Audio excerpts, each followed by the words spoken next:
Pengen nyoba megang salju? Pengen coba matcha original. Pengen lihat ada koi di selokan? Pengen lihat bunga sakura. Pengen nyoba pakai baju kimono? Main ke Jepang yuk. Welcome to Duta FEB Podcast.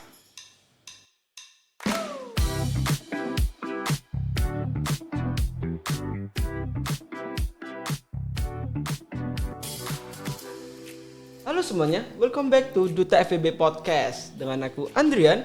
Dan aku Friska. Kemarin nih Fris, aku udah baca-baca komen di episode program Ayupi. Aku baca, ada yang nanya, Kak gimana sih caranya saat-saat kuliah gini jadwal penuh kelas tapi masih mau keluar negeri, tapi juga gak ada duit. Nah buat kalian yang nanya itu, kali ini kita akan bahas topik student exchange dengan narasumber kita yang keren, yaitu salah satu yang pernah student exchange. Pastinya ada Mbak Nevi. Halo Mbak Nevi. Oke, halo semuanya. Sebelumnya kenalin, nama aku Nevi. Aku dari akuntansi angkatan 2021. Apa kabar Mbak Nevi? Alhamdulillah baik. Kalian gimana nih? Baik, Mbak. Baik, Mbak Ya. Nevi. Nah, buat kita ya Mbak, kaum awam, kan kita semua juga belum seberapa paham ya Mbak tentang student exchange itu gimana. Nah, kita kira-kira apa sih yang bisa kita tahu lebih dalam tentang student exchange itu gimana dari Mbak Nevi? Oke, mungkin udah banyak ya teman-teman kita, kating-kating, adik-adik yang juga udah ngelakuin student exchange ini. Mungkin aku berbagi kisahku, pengalamanku kemarin student exchange ke Jepang itu kayak gimana sih, kita ngapain aja. Jadi kalau aku kemarin tuh student exchange tuh menurutku nggak cuma kita belajar terkait akademik aja di sana, karena banyak banget hal-hal selain akademik yang bisa kita dapetin. Kayak contohnya kita bisa dapat teman-teman baru, teman-teman dari luar negeri, teman asing gitu, yang mungkin di sini kita mungkin juga bisa dapat, tapi nggak bisa seasik di luar negeri gitu. Terus juga yang kedua, kita juga bisa punya pandangan baru nih. Punya pandangan baru kayak gimana? Kayak misal kita melihat, oh ternyata dunia tuh seluas itu. Yang mungkin kita nggak bisa dapat pandangan itu kalau misalkan kita tuh cuma berdiam diri aja di Indonesia gitu kan. Terus yang ketiga, kita juga pasti belajar tentang budaya-budayanya mereka di sana tuh kayak gimana sih, orang-orang Jepang tuh kayak gimana sih, sedisiplin apa sih, sebersih apa sih, kayak gitu. Yang mungkin hal-hal positif itu yang bisa kita ambil, kita bawa ke Indonesia gitu. Terus yang keempat, kita juga dapat banget dari adaptasinya sih.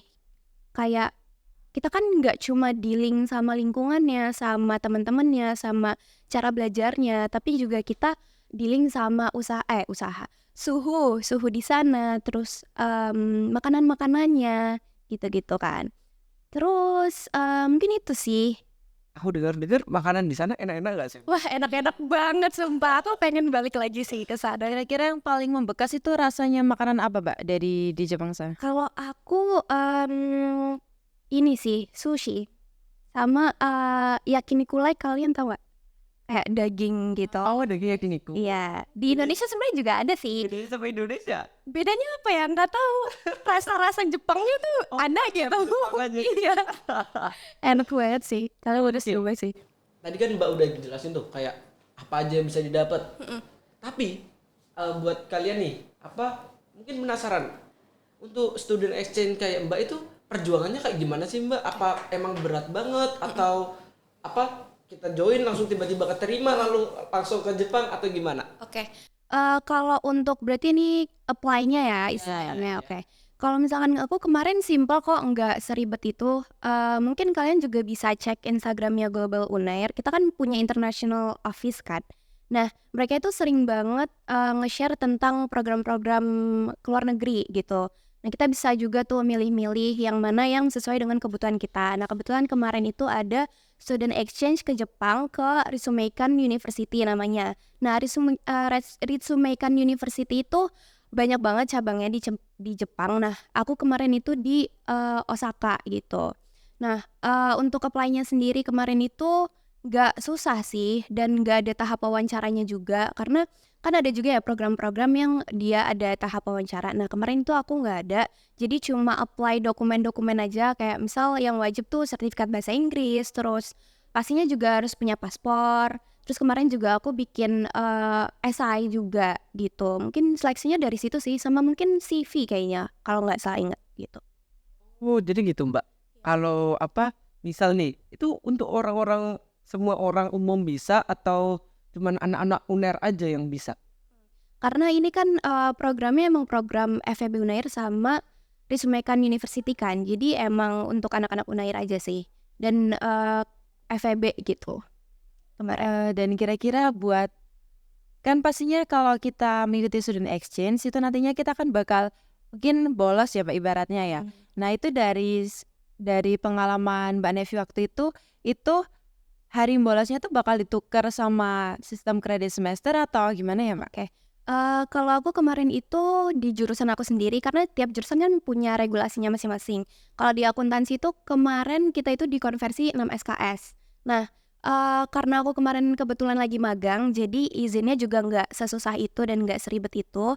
Tapi ada teman-temanku yang kuliah juga kan. Nah, ya ajuin surat dispensasi sih dan ada dosen-dosen yang memang ACC dan ada yang nggak ACC juga gitu. Jadi menyesuaikan sih dosennya masing-masing. Cuman karena kita ada dosen pembimbingnya juga yang membimbing kita, yang nemenin kita.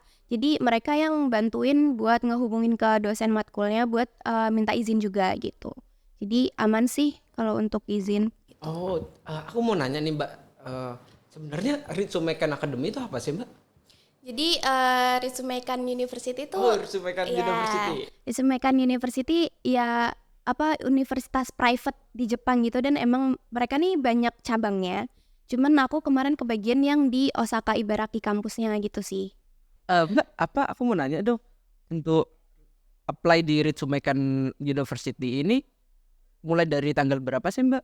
Oke, karena ini kan program student exchange-nya emang inisiasi FEB Unair sama universitas tersebut kan. Jadi untuk tanggalnya sendiri itu sebenarnya kita nggak bisa nentuin pastinya nih tanggal berapa. Jadi kalian emang harus pinter-pinter dan lihat timelinenya masing-masing gitu ke program setiap programnya gitu. Jadi nggak bisa ditentuin kapan-kapan tanggal pastinya sih gitu. Jadi selalu up to date aja. Ya benar. Oke, aku mau nanya Mbak, biar agar up to date itu lalu ngikutin informasi-informasi itu cara ngeceknya di mana? Oke, kayak tadi yang aku udah bilang kan kita ada international office dan ada Instagramnya juga namanya Global Unair gitu kan. Kalau kalian tahu Erlangga Global Engagement itu kan international office kita. Nah, kalian bisa banget sering-sering cek-cek di Instagramnya karena banyak banget program-program student exchange baik yang short maupun yang full time dan bisa kalian sesuaiin gitu sama keinginan dan kebutuhan kalian masing-masing gitu. Nah kira-kira di selama pengalaman Mbak Nevi kemarin student exchange itu kira-kira apa kendala yang paling berat nih Mbak? Dan gimana cara Mbak Nevi buat ngatasin itu? Kendala yang berat selama student exchange ya?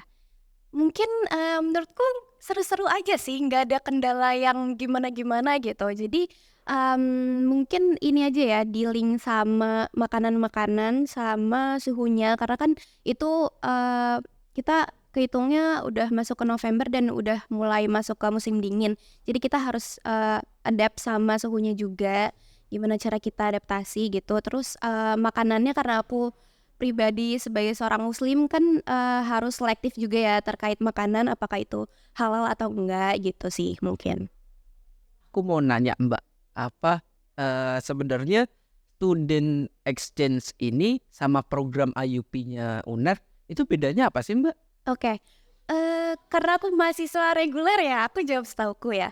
Kalau misalkan student exchange itu kan kita nggak harus jadi mahasiswa IUP untuk ikut student exchange gitu kan. Sebagai mahasiswa reguler juga kita punya kesempatan yang sama gitu sama kayak anak-anak IUP.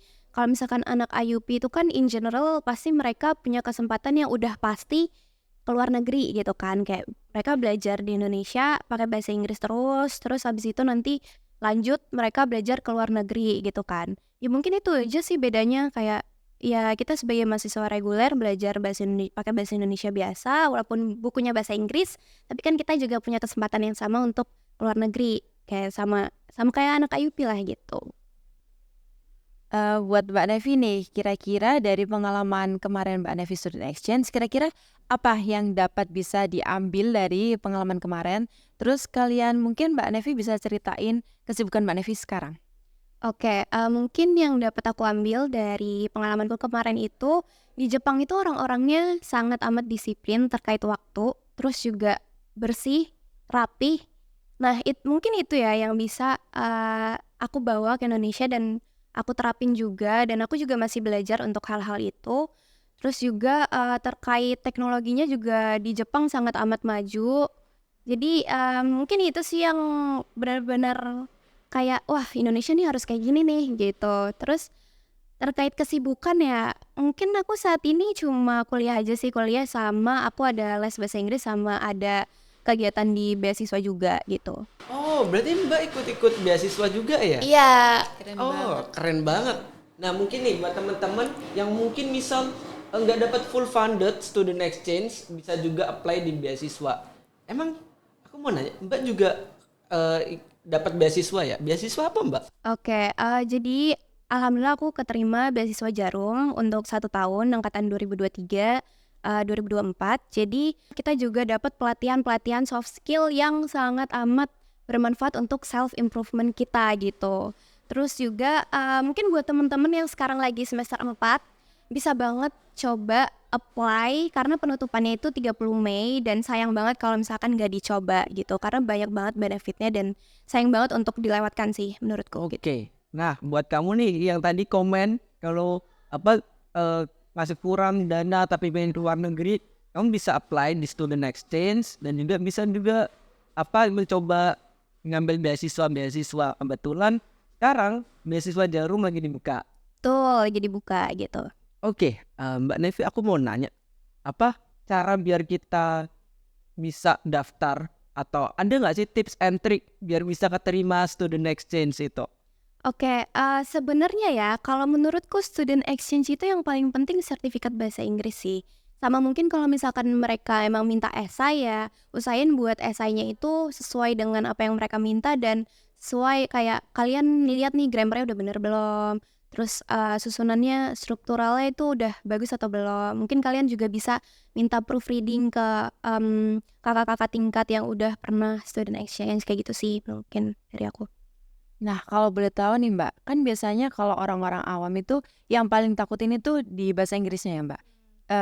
Dari pengalaman Mbak Nevi ini, Mbak Nevi kira-kira belajar dari mana nih? Kayaknya bagus banget bahasa Inggrisnya soalnya berhasil buat student exchange kemarin. Oke, sebenarnya nggak bagus-bagus banget, aku juga masih belajar. Tapi sekarang aku lagi les bahasa Inggris juga di IF. Cuman selain itu juga aku belajarnya dari lagu-lagu, dari film-film juga kayak gitu-gitu sih. Oke. Aku mau nanya dong Mbak, apa soal student exchange ini? Itu nanti itu kita di Jepang, di kasusnya Mbak Nevi itu kalau aku nggak salah itu short period gak sih Mbak? Iya, short period. Jadi, Short period ya? ya, jadi kalau aku kemarin itu cuma kurang lebih 10 harian. Oke, karena aku nggak salah itu ada yang 6 bulan ya Mbak? Kalau itu yang full time, kalau aku kemarin cuma yang short gitu. Bedanya kira-kira apa Mbak yang full time sama yang short time? Sebenarnya bedanya di masalah mungkin biaya dan waktunya juga lah ya. Karena kalau yang short itu kan kita benar-benar cuman beberapa hari aja, sedangkan yang full time ya kita 1 semester di sana gitu. Oke, nah mungkin nih buat kalian yang masih bingung full time itu mau ngambil yang mana, short time itu mau ngambil yang mana, kalian bisa cek di websitenya yang tadi dijelasin sama Mbak Nevi. Aku mau nanya Mbak soal student exchange ini lagi. Sebenarnya student exchange itu capek gak sih Mbak atau itu sangat fun sekali? Oke. Kalau dari aku sendiri, karena kemarin ke Jepang itu sangat amat seru. Sangat amat seru. Mungkin aku cerita sedikit ya, aku ngapain aja sih di sana gitu. Oke. Oke, jadi kemarin tuh aku sama teman-temanku itu kita udah dapet schedule ya. Jadi hari ini ngapain, besok ngapain. Terus tapi kita juga punya free time-nya sendiri gitu. Jadi kita bisa explore sendiri tuh, jalan-jalan kayak gitu-gitu. Nah, kalau aku kemarin itu kayak misal abis kelas kita ada yang namanya company visit. Kita company visit itu ke 3 company di Jepang. Yang pertama itu kita ke Nissin Cup Noodles. Jadi instant ramen noodlesnya Jepang, kalian tahu kan Nissin. Nah kita ke sana, terus kayak kita bikin ngewarnain cup kita sendiri, terus kayak kita milih rasa mie yang kita mau, terus kita boleh bawa pulang. Itu yang pertama, company visit ke sana. Yang kedua, kita itu ada company visit ke Osaka Gas Museum. Jadi itu kayak perusahaan yang nge-supply natural gas ke industri kayak gitu-gitu. Terus yang ketiga, kita juga ada ke Ishida Company. Ishida Company itu kayak perusahaan manufaktur gitu. Terus abis itu selain company visit, kita juga ada yang namanya cultural activities. Nah itu ngapain? Kita itu ke Kyoto. Ke Kyoto ngapain? Kita nyobain yang namanya yukata, ke butik gitu. Terus kita yukata tuh kayak kimono gitu loh. Kimono. Iya kimono. Tapi itu kalau setauku itu dipakainya di musim panas kayak gitu. Terus kayak kita foto-foto, terus kita boleh bawa pulang bajunya. Karena di lemari ada. Ada. Gitu. Terus apa lagi ya? Oh, kita juga ada belajar tradisi minum green tea. Kayak Jepang kan punya ini kan tradisi green tea-nya. Nah, tadi ajarin tuh gimana cara minumnya, cara kenapa ada tradisi ini kayak gitu-gitu. Emang bedanya green tea Indonesia sama green tea Jepang apa sih Mbak rasanya? Kalau green tea Indonesia kan aku biasanya belinya yang manis-manis ya. Aku nggak terlalu suka yang pahit-pahit gitu. Nah kalau di Jepang itu emang rasanya real pahit gitu, real green tea gitu. Terus sih. Nah, terus selama Mbak Nevi di sana nih, kira-kira pengalaman mana yang paling berkesan atau tempat mana dan kenapa alasannya? Pengalaman yang paling berkesan sebenarnya semuanya berkesan ya, apalagi mungkin ketika free time sih. Ketika free time itu aku sama teman-temanku itu ngeset nih, kita mau kemana ya gitu. Nah, kita tuh waktu itu ke Dotonbori. Kalian tahu Dotonbori nggak? Kayak Gikosainnya Jepang. Nah, kita ke situ, jadi kayak itu tempat perbelanjaan gitu, ada makanan-makanan juga banyak. Dan karena kita kan sendiri kan, free time sendiri, maksudnya mahasiswa Indonesia. Jadi ini sih yang bikin challenging itu adalah ketika kita naik kereta. Karena bahasanya kan bahasa Jepang semua kan, dan itu sangat challenging gitu. Kita pegang Google Maps, terus kayak abis ini pemberhentiannya tuh di mana kayak gitu-gitu tuh harus dilihat banget gitu. Terus abis itu karena dorm kita itu tutupnya kan jam 10 malam ya, jadi kayak kita harus lari-lari biar kita nggak kunci gitu. Karena kalau kekunci ya udah, kita nggak tahu mau tidur di mana. Aku ada satu pertanyaan Mbak. Pertanyaan terbesar apa buat orang-orang yang habis dari Jepang? Sebenarnya di selokan Jepang itu beneran ada ikan koinya nggak? Nggak ada, sumpah tapi bersih, tapi nggak ada. Waktu itu nggak tahu ya, nggak ada airnya. Oh nggak ada airnya. Ada airnya. Padahal musim dingin bukan musim kemarin. Iya. Tapi nggak ada koinya kan? Nggak ada kok, nggak ada. Mungkin aku nggak ngelihat ya, tapi yang aku lihat sih nggak ada ya. Oke. Aku ada satu pertanyaan terakhir Mbak. Apa tuh? Mbak, ada nggak sih kata-kata motivasi dari Mbak yang bikin Mbak semangat terus? Oke. Menjalani kuliah, menjalani hidup dan lain-lain. Mungkin selama menjadi mahasiswa ya, motivasi apa yang paling aku pegang ketika kita jadi mahasiswa itu sebenarnya privilege yang kita punya itu banyak dan besar banget gitu. Jadi selagi ada kesempatan-kesempatan positif yang bisa kita ambil, kenapa enggak gitu. Jadi manfaatin kesempatan dan privilege kita sebagai mahasiswa sebaik-baiknya, biar itu juga bisa jadi celengan kita gitu buat masa depan, buat self improvement kita sendiri kayak gitu. Oke, jadi manfaatin semua kesempatan kalian saat jadi mahasiswa. Nah, mungkin itu aja untuk episode kali ini. Sekian dari aku Andrian. Dan aku Friska. Sampai jumpa di Duta FEB Podcast selanjutnya. Bye.